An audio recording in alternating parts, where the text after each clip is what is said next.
Good morning students. आज मैं आपको एक्सरसाइज 2.2 कराऊंगी। उससे पहले मैंने आपको एक्सरसाइज 2.1 कराई थी।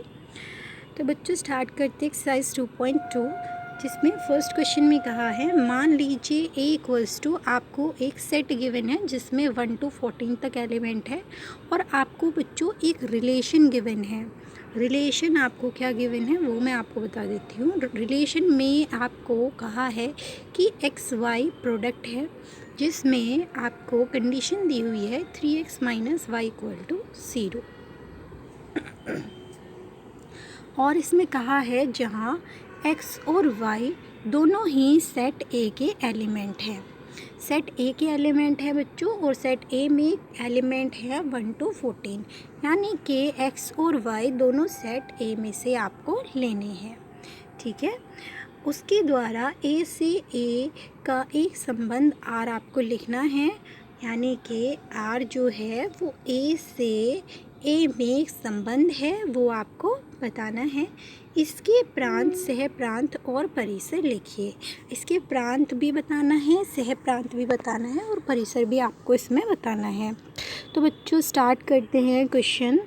सबसे पहले इसमें आपको गिवन है a इक्वल्स टू, सेट है 1 to 14 एलिमेंट है इसमें, और आपको संबंध गिवन है r a से a में।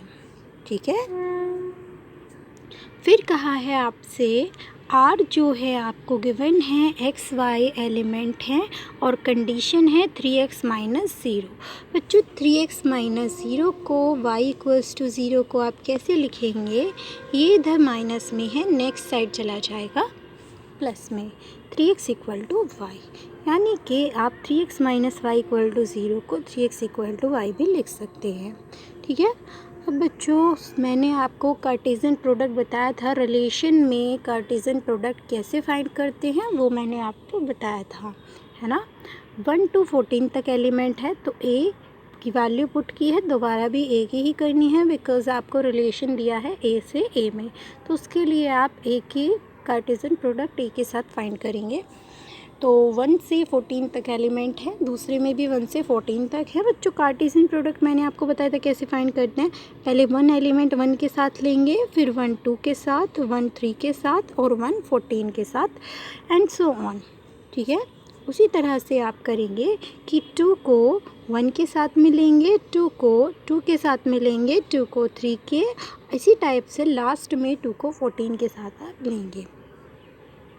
इसी टाइप से आप थर्ड वाले एलिमेंट के साथ में करेंगे एंड सो ऑन, फिर लास्ट में 14 के साथ। तो इस टाइप से आपका ए क्रॉस प्रोडक्ट ए निकल जाएगा।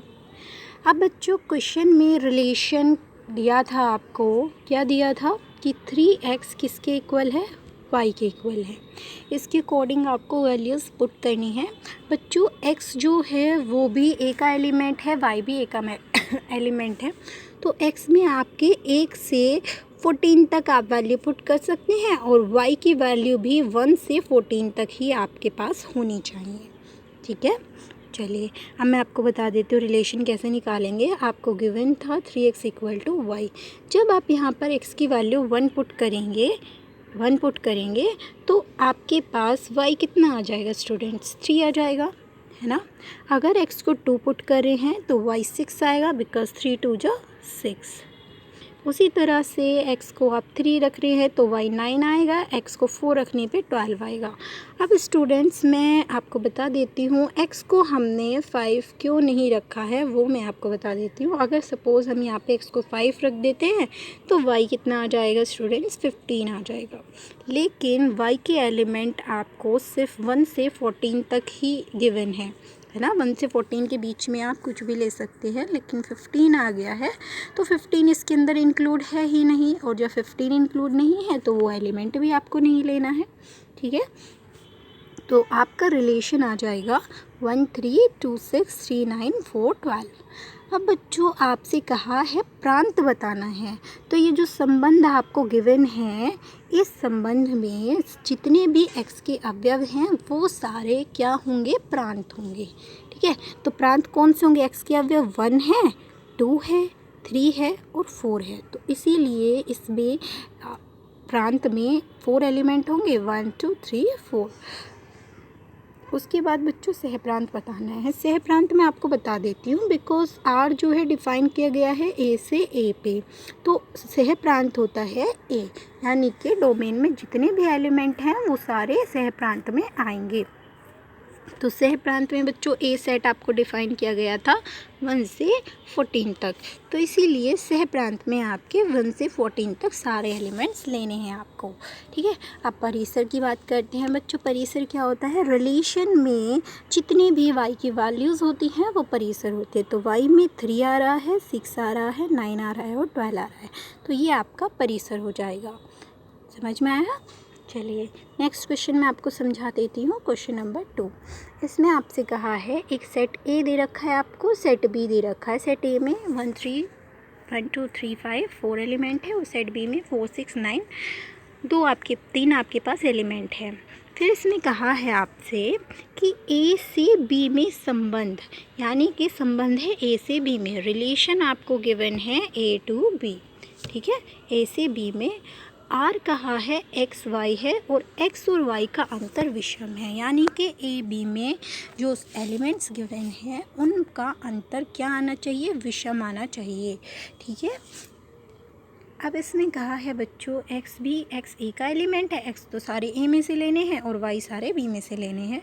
तो आपको आर को रोस्टर रूप में लिखना है। रोस्टर रूप में लिखना है बच्चों, मैंने आपको पहले भी बताया है जब मैंने आपको सेट चैप्टर कराया था, है ना, सेट कराया था, तब मैंने आपको ये बताया था।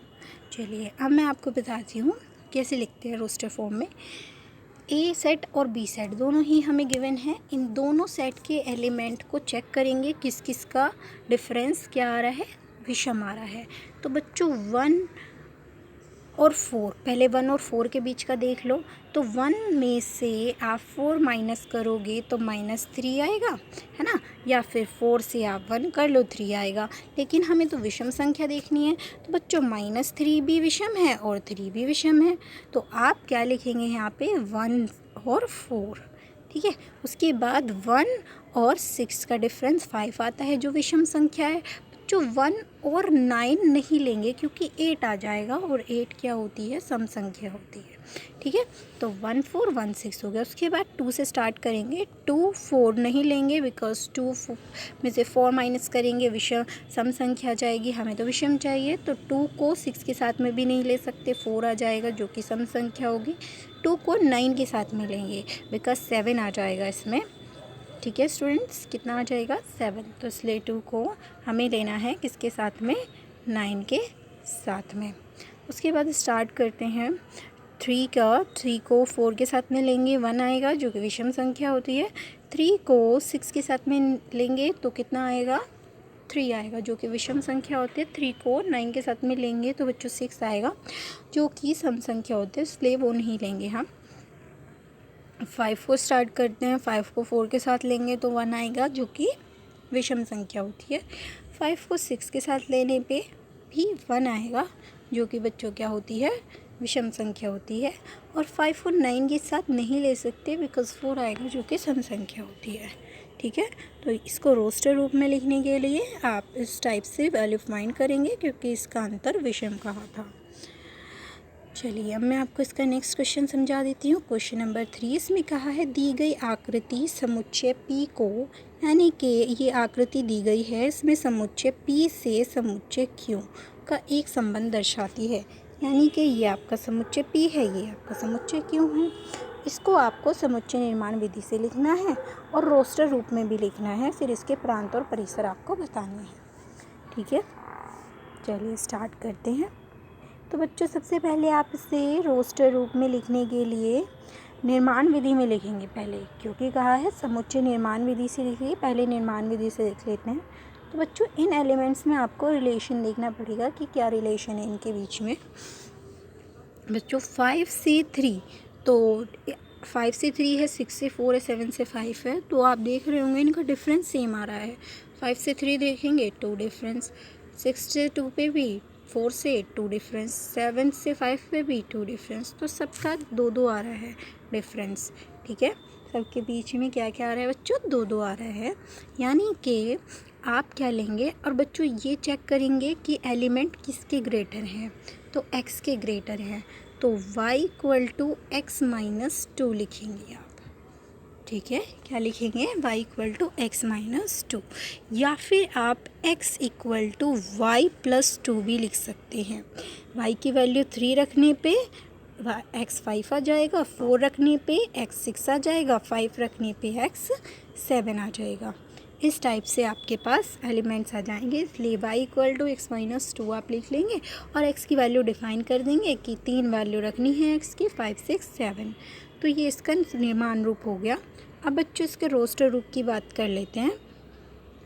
रोस्टर रूप लिखना है तो बच्चों रोस्टर रूप में बता देती हूँ आपको, क्योंकि इसमें आपसे कहा गया है 5 जो है वो 3 पे डिपेंड कर रहा है, यानी कि 5 का रिलेशन 3 से है, तो फर्स्ट आपका 5 3 सेट बन जाएगा। उसके बाद 6 से 4 पे तो 6 4 सेकेंड, उसके बाद 7 5 आपके पास बन जाएगा। ठीक है, अब बच्चों प्रांत और परिसर निकालने हैं। प्रांत निकालना बहुत ईजी है, मैंने बताया था जितनी भी x के अवयव हैं वो सारे क्या होते हैं? प्रांत होते हैं। तो x के अवयव आपके पास प्रांत होंगे, यानी कि 5 6 7 ये प्रांत हो गए। परिसर आपके पास क्या होगा? 3 4 5 ये परिसर हो गया। ठीक है, चलिए क्वेश्चन नंबर 4 मैं आपको समझा देती हूँ। इसमें कहा है संबंध r दे रखा है और r कहा है x और x क्यूब है, और इसमें संख्या 10 से कम अभाज्य संख्या रहे, उसको रोस्टर रूप में लिखना है। बच्चों अभाज्य संख्या मैं आपको बता देती हूँ क्या होती है, मैंने पहले भी आपको बताया था। अभाज्य संख्या होती है जो खुद से कैंसिल होती है, जैसे 2 खुद से कैंसिल होता है, 3 खुद से होता है, 5 खुद से कैंसिल होता है, 7 खुद से होता है। बच्चों इसमें 10 से कम कहा है तो इसलिए आपको 7 तक लेनी है। ठीक है, तो 10 से कम अभाज्य संख्या 2 3 5 7 हो गई। तो बच्चों यानी कि x के एलिमेंट आपके पास 2 3 5 7 आ गए। जब आप x को 2 लिखोगे तो यहाँ x की क्यूब करके आपको y का एलिमेंट लिखना है, इस y की जगह x क्यूब है। तो बच्चों 2 की क्यूब कर दोगे तो कितना आ जाएगा? आपके पास 8 आ जाएगा। तो यहाँ पर आपको 8 लिखना है। उसके बाद सिमिलरली 3 पुट करेंगे आप इसमें, फिर यहाँ पर 3 की क्यूब करके आपको लिखना है 27। उसके बाद 5 लिखेंगे, फिर 5 की क्यूब करके लिखेंगे, 7 लिखेंगे और 7 की क्यूब करके आप लिखेंगे 343। ठीक है, क्या आ जाएगा बच्चों आपके पास? 343। नेक्स्ट क्वेश्चन समझा देते हैं बच्चों आपको, जिसमें कहा है 5th क्वेश्चन में मान लीजिए कि r z पर r रिलेशन आपको गिवन है A B belongs to z, a minus B एक पूर्णांक है। क्या कहा है? a माइनस बी एक पूर्णांक है, द्वारा परिभाषित एक संबंध है r के प्रांत तथा परिसर लिखिए, ये कहा है। तो बच्चों आपको रिलेशन दिया है, r दिया है, z पर फलन है। क्या कहा है? z पर फलन है, यानी कि r जो आपको डिफाइन किया गया है वो z से z पर है। z होता है बच्चों पूर्णांक, और पूर्णांक क्या होते हैं मैं आपको बता देती हूँ। पूर्णांक होते हैं 0 प्लस टर्म इधर की साइड सारे ऑल, और इधर की साइड नेगेटिव ऑल टर्म्स। ठीक है, तो वो हो जाती हैं आपके पास पूर्णांक। अब आपको कहा है कि आपको बताना है r के प्रांत और परिसर। तो ये आपको रिलेशन गिवन था कि a माइनस बी एक पूर्णांक है। अब बच्चों अगर आपने a को क्या पुट किया? 1 पुट किया, b को आपने 2 पुट कर दिया, तो a माइनस बी आप फाइंड करेंगे 1 माइनस 2 माइनस 1, जो कि क्या है? एक पूर्णांक है ना, ये एक पूर्णांक है। इसी तरह से आप अगर और भी टर्म्स निकालेंगे तो सब क्या आएंगे? पूर्णांक ही आएंगी, है ना, सारी टर्म्स पूर्णांक आएंगी। क्योंकि बच्चों पूर्णांक आपको डिफाइन नहीं किया गया है कि ये आपको 1 से 10 तक लेना है और इधर -10 तक लेना है, ऐसा कुछ भी नहीं कहा है। तो इधर की साइड भी इनफाइनाइट नंबर है और इधर भी आपके पास माइनस इनफाइनाइट नंबर हैं। ठीक है, तो इस वजह से अगर आपसे पूछा जा रहा है प्रांत बताइए, तो x के जितने भी अवयव हैं वो प्रांत होते हैं। तो बच्चों x के तो आप इसमें इनफाइनाइट नंबर पुट कर सकते हैं, 0 -1 -2 -3, है ना, इनफाइनाइट नंबर पुट कर सकते हैं। तो इसीलिए इसका सेट क्या हो जाएगा? z ही हो जाएगा। ठीक है, क्या हो जाएगा, z हो जाएगा। और अगर आपसे परिसर पूछ रहा है तो परिसर भी आपके पास z ही हो जाएगा, क्योंकि इनफाइनाइट नंबर ऑफ टर्म्स हैं, डिफाइन नहीं की गई हैं, तो इसलिए आपके पास सिर्फ z ही आएगा। आई होप स्टूडेंट्स आपको समझ में आ गया होगा। Thank you.